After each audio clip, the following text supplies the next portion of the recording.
¿Cuántos de ustedes han escuchado un sermón acerca del odio de Dios? Una persona.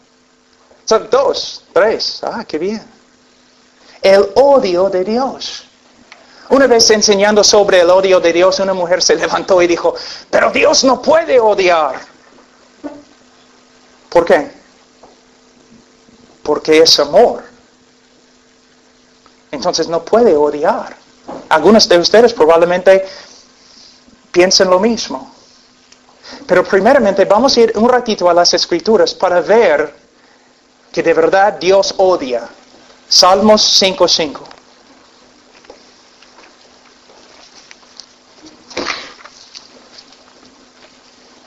¿Una vez has escuchado Dios odia el pecado, pero ama al pecador? ¿Una vez has escuchado una frase así? Dios odia el pecado, pero ama al pecador. Pues vamos a ver. Salmos 5:5. Los insensatos no estarán delante de tus ojos. Hablando de Dios, dice, aborreces a todos los que hacen iniquidad. ¿Qué significa hacer iniquidad? Pecar. ¿Cuántos de ustedes han hecho iniquidad? Levanten la mano. Entonces, ¿qué dice este texto? Tú dices, pero Pablo, Juan 3:16. Sí, Juan 3:16 está en la Biblia. Es una verdad muy linda. Pero Salmos 5:5 también está en la Biblia. No puedes evitar los textos difíciles. Entonces, Pablo, ¿qué significa? Significa que de verdad Dios ama. Dios ama. Y en su amor, Él restringe su enojo. Sí, enojo. Contra el pecado y contra el pecador. Él restringe su aborrecimiento contra lo malo. En su amor, Él restringe el juicio.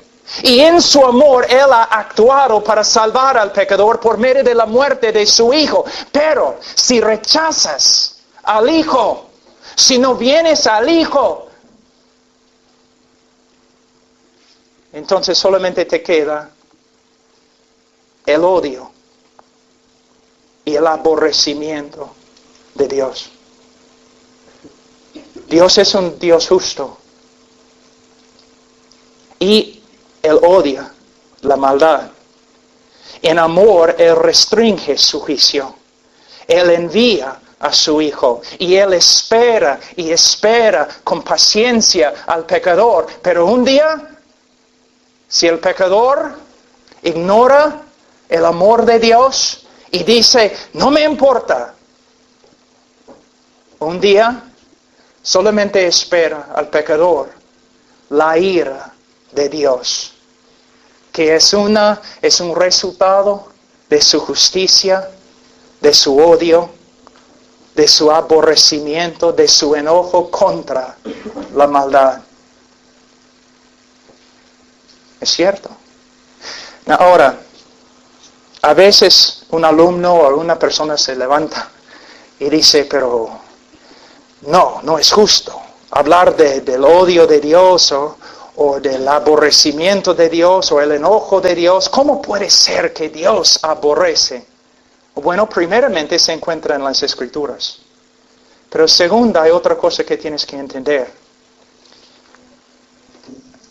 A veces en las noticias en Estados Unidos, supongo también aquí en España, sale una noticia horrible. Vamos a decir que un hombre ha secuestrado a una niña y ella está en su sótano 5 años como su esclavo. Cuando escuchas algo así, ¿cómo reaccionas? ¿Neutral? ¿No te importa? No. ¿Qué dices? No es justo, este hombre debe pagar. Te enojas. Cuando escuchas acerca del Holocausto, la matanza de 6 millones de judíos, ¿es algo que no te importa? No, cuando escuchas algo así, te enojas. La justicia no debe ser. Cuando escuchas acerca de la esclavitud, de de los africanos en los Estados Unidos, ¿cómo respondes? Con indignación, ¿no es cierto? Tú tienes el derecho de expresar tu indignación, pero el Dios del universo no. Escúchame, jóvenes. La ira de Dios viene. ¿Han leído el libro de Apocalipsis? El infierno espera. ¿De dónde viene el infierno? ¿Tú crees que el infierno fue creado por el diablo? No fue creado para el diablo, pero Dios creó al infierno. ¿Y qué es el infierno? La ira de Dios. Algunos dicen, mira, el cielo es el cielo porque Dios está ahí, y el infierno es el infierno porque Dios no está ahí. No es verdad, no es lo que las Escrituras enseñan. El infierno es el infierno porque sí, Dios está ahí. Su perfecta justicia. Entonces, cuando el creyente mira la cara de Dios, una hermosura, un amor que no se puede comunicar, cuando ve la cara de Dios. Y en el infierno, cuando el pecador levanta sus ojos y mira la cara de Dios, él ve algo terrible.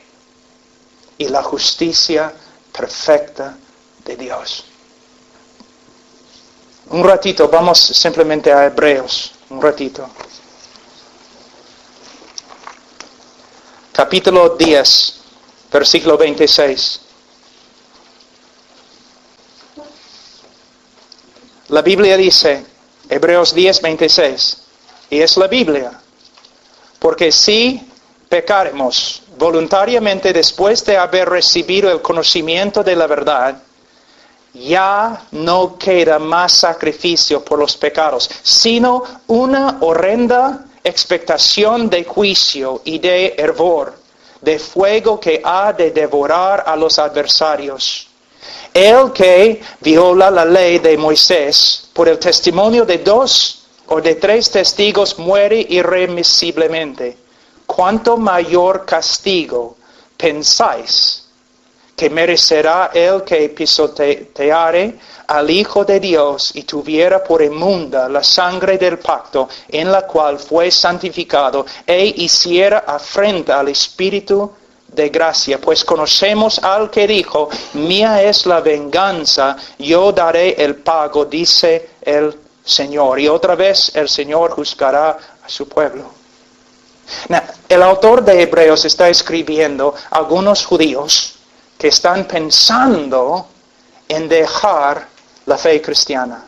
Ellos están ahí pensando, bueno, el templo no es tan el judaísmo no es tan diferente que el cristianismo y podemos volver al templo, y el escritor de Hebreos está diciendo, no.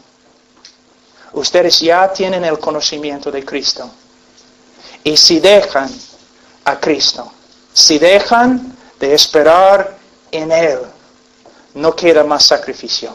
Cristo es el único sacrificio, pero lo que te espera es la ira de Dios. Lo que estoy tratando de decirles es como el arca de Noé. Había un solo bote. No 2, no 3, no 4, un solo bote. Y la gente se reía y se burlaba de Noé todos los días, pero cuando la lluvia al final vino, no había salvación. Un solo bote. De la misma forma, hay un solo Salvador y es Cristo Jesús. Ahora, para terminar, vamos a ver algo de lo que sucedió en la cruz del Calvario. Es muy importante, muy importante. Primeramente, simplemente vamos a pensar un ratito. En el libro de Mateo 27, nosotros aprendemos que cuando Cristo estaba en la cruz, ¿qué gritó? Dios mío, ¿por qué me has desamparado? Escucha. Dios mío.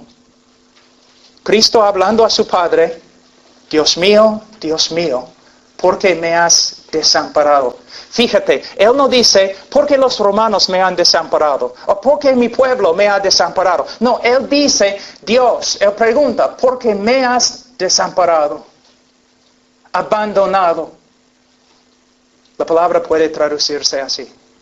¿Por qué me has desamparado? Aquí es la razón. Vamos a Salmos 22.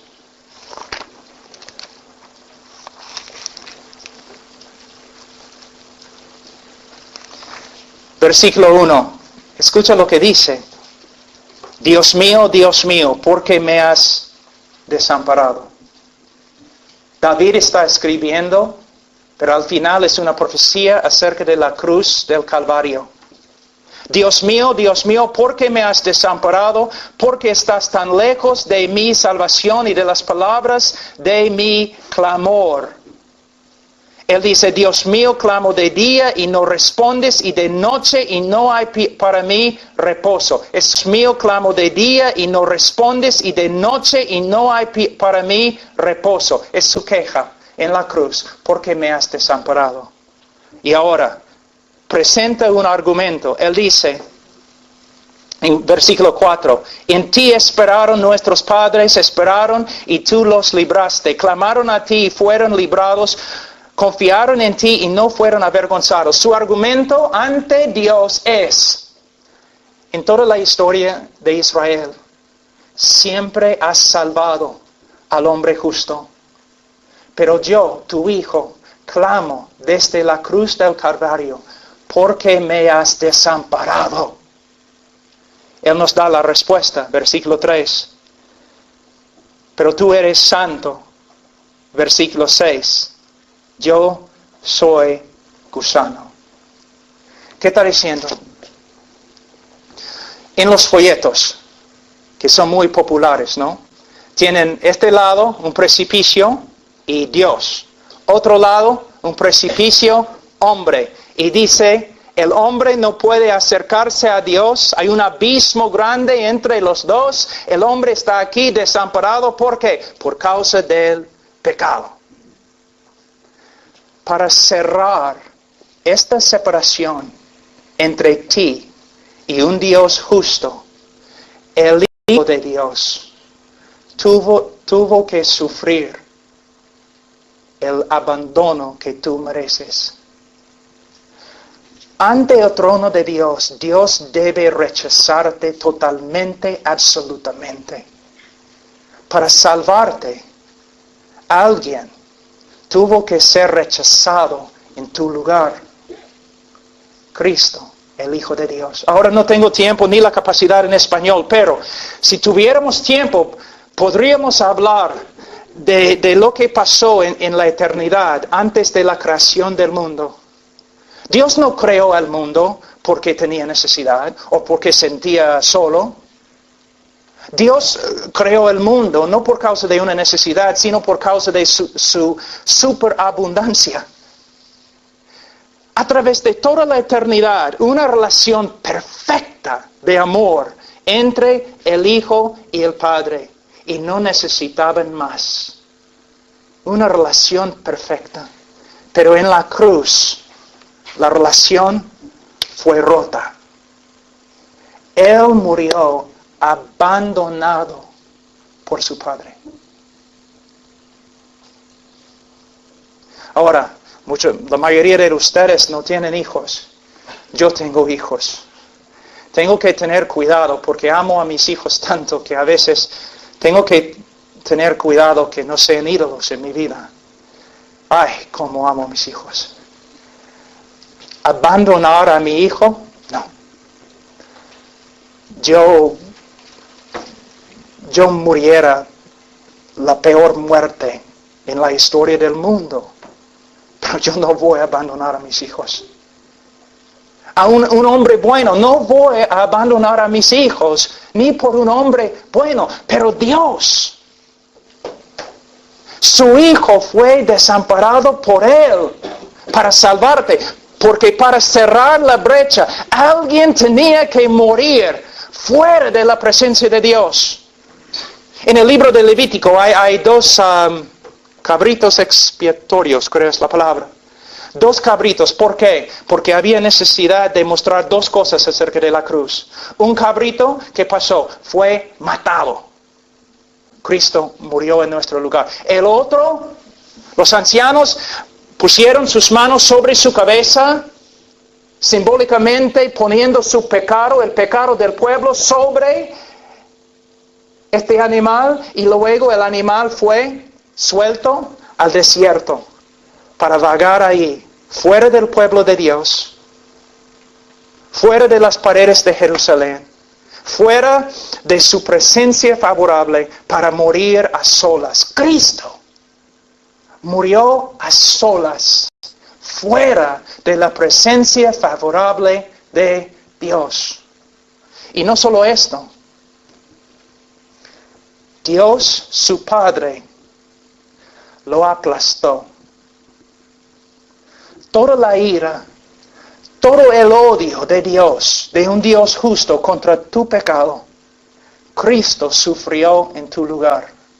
¿Recuerdan ustedes en Getsemaní? ¿Qué oró Cristo 3 veces? Padre, que esta copa, que pase. 3 veces oró. ¿Qué estaba dentro de la copa? ¿Una vez has pensado? Yo he escuchado interpretaciones bien raras, ¿no? Que la copa representaba lo que Satanás iba a hacer a Cristo en la cruz. Que la copa representaba el látigo y los clavos y la cruz romana. No. Mira, Cristo, el capitán de nuestra salvación, está en Getsemaní con tanta angustia que está sudando sangre. Angustia. ¿Tú de verdad crees que Él tenía miedo de la cruz? Porque después de la muerte de Cristo y la resurrección de Cristo, los primeros 3 siglos después de su resurrección, miles y miles y miles de cristianos murieron sobre cruces, cubiertos de brea y encendidos para proveer luz para las ciudades, las calles de Roma. Y la historia nos dice que los cristianos, muchos de ellos, llevaron sus cruces cantando con los cristianos, muchos de ellos, llevaron sus cruces cantando con gozo. ¿Y vas a decirme que el capitán de su salvación se va a esconder en Getsemaní? No, él no tenía miedo de una cruz romana, ni un látigo, ni los clavos. ¿Qué estaba dentro de la copa? Solamente tienes que estudiar el libro de Salmos o los profetas. Si resumo todo lo que ellos enseñaron, es como la copa representaba la ira de Dios, la furia de Dios, el enojo, la venganza de Dios contra nuestra maldad. Para cerrar la brecha, alguien tenía que morir fuera de la presencia de Dios, pero a la vez alguien tenía que sufrir el castigo que nosotros hasta el día de hoy merecemos. Otra persona tenía que tomar la copa de la ira de Dios. Es interesante, ¿no? Isaías, capítulo 53, un ratito. Isaías 53, versículo 10. Mira lo que dice. Con todo eso, Jehová quiso quebrantarlo, sujetándole a padecimiento. Mira lo que dice. Jehová quiso quebrantarlo. El Mesías. Isaías 53 días. Jehová quiso quebrantarlo. Eso significa, hermanos, mira, la cruz. Yo sé durante la Semana Santa, por ejemplo, en Perú, aún los evangélicos siempre están hablando del látigo y de la cruz y los clavos. Pero, hermanos, es como que los pastores no entienden. La cruz de verdad fue horrible y necesario. Los clavos, la sangre, necesarios. Pero el dolor de la cruz se encuentra en esto, que cuando Él estaba en la cruz, su Padre lo abandonó y lo quebrantó bajo su ira. Por eso Él dijo, antes de morir, consumada es. Es un término en griego que se usa entre los hombres de negocio. Pagado por completo. ¿Cómo puede un Dios justo perdonar al pecador y a la vez ser justo? Es porque este Dios llegó a ser hombre. Y en el lugar del pecador murió abandonado y quebrantado bajo la ira de Dios. Y cuando murió, satisfizo una vez para siempre la justicia de Dios.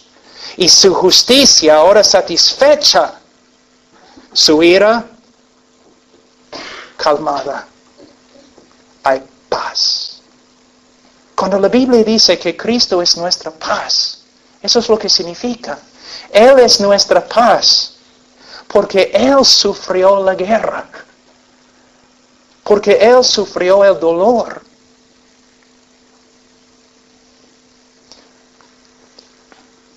Una vez un viejo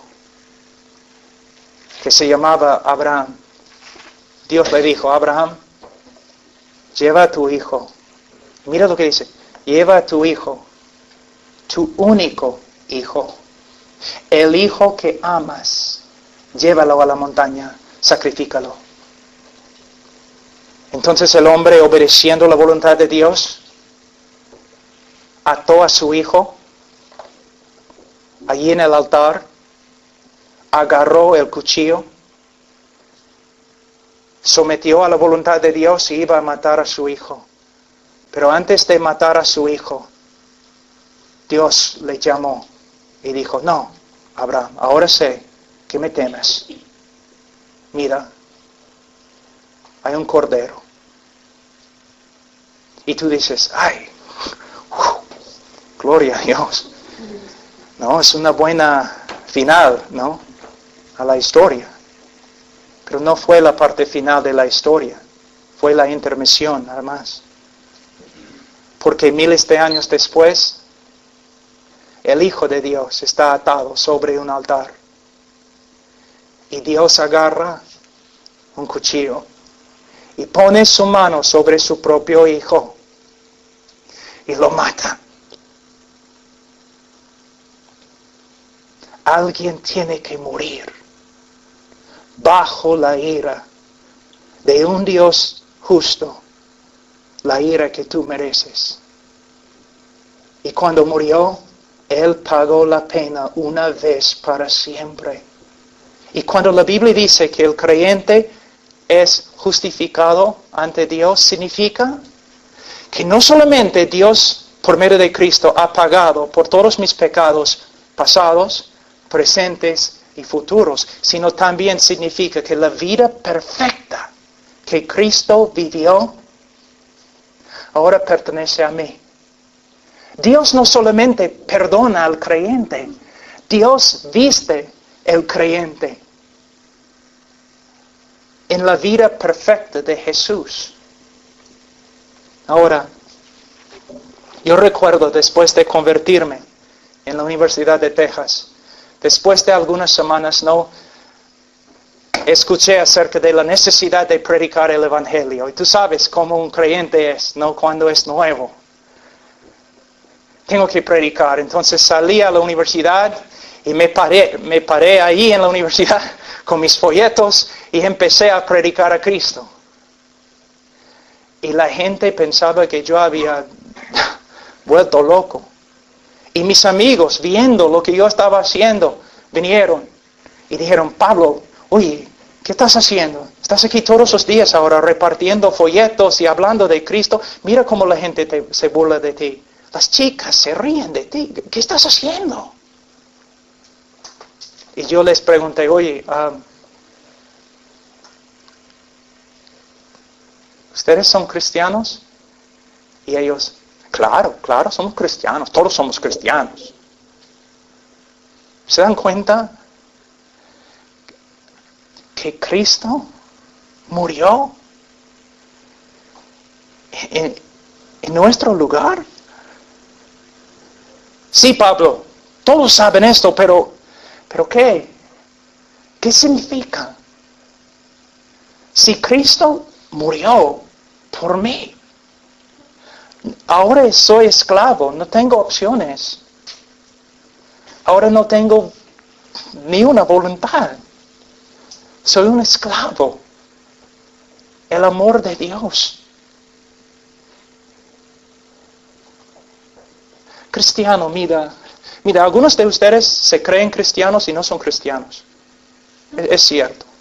No sé quiénes son, no soy profeta ni hijo del profeta, pero en un grupo de ese tamaño siempre hay personas que se creen cristianos, pero viven como paganos. Aman al mundo, siguen al mundo. Pero si eres creyente, no te das cuenta. La vida no tiene sentido. No hay ninguna razón de vivir. Solamente hacer la voluntad de Dios.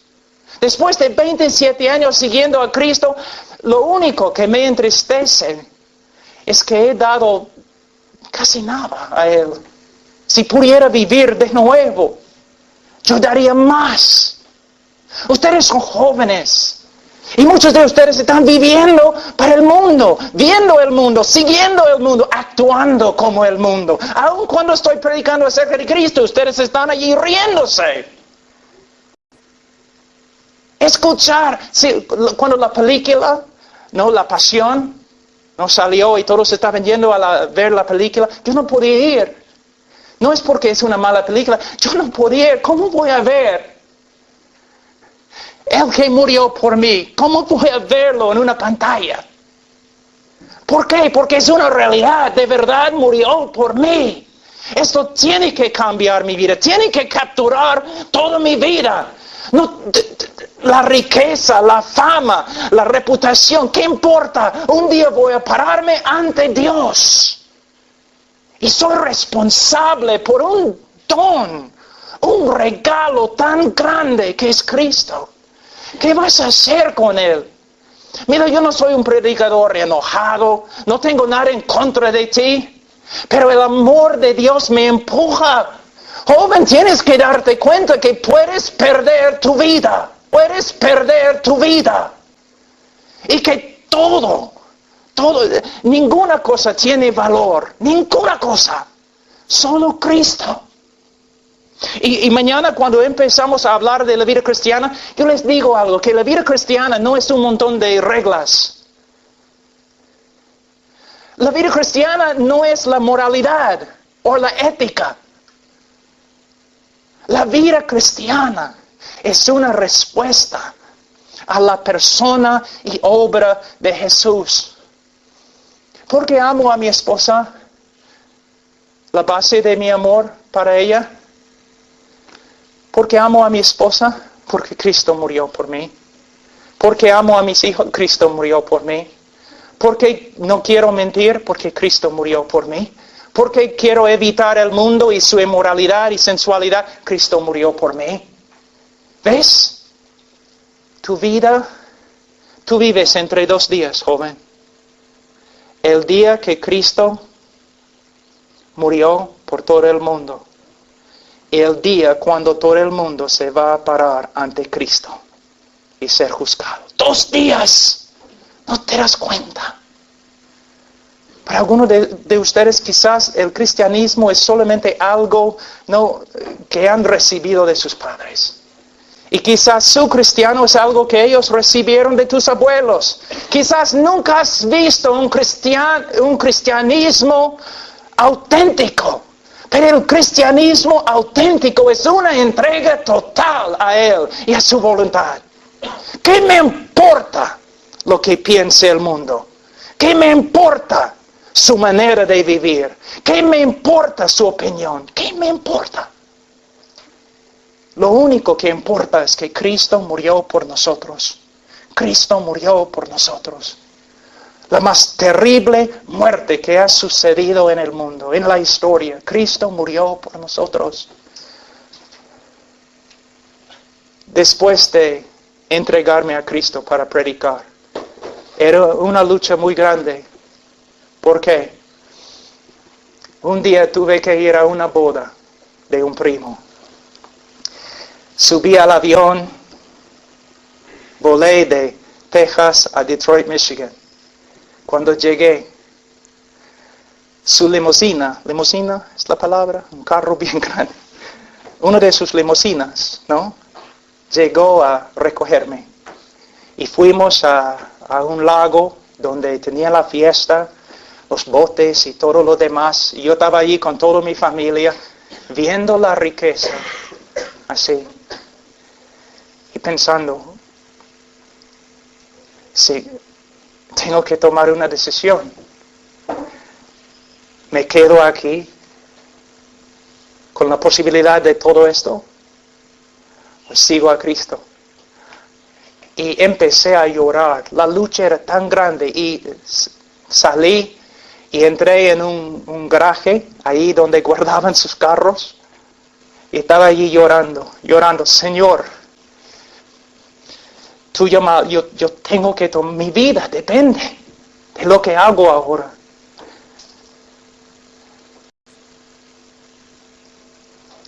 Y tomé la decisión, voy a predicar. Fue predicar. Yo recuerdo salí del garaje y había un hombre allí sentado, un anciano muy poderoso y un poco borracho. Y él me dijo, oye, joven, ven. Y yo me acerqué y él dijo, ¿ves ese hombre que está parado ahí al lado del lago? Sí, es un hombre importante. Pero si yo le digo ahora mismo, salta, él va a saltar. Yo tengo todo, joven, tengo todo. Poder, dinero, fama, todo lo que quiero. Y mi vida es una pesadilla. No sé lo que vas a hacer. Pero solamente puedo decirte que tengo todo y no tengo nada. Ese hombre tiene más que todos ustedes juntos. Y ustedes no van a tener tanto como él. Y él testifica, no tiene ningún valor. La juventud, la belleza, el dinero, ninguna de esas cosas tiene valor. Seguir a Cristo. Seguir a Cristo. Yo les ruego que sigan a Cristo. Que dejan las tonterías de esta vida y que sigan a Cristo. Vamos a orar.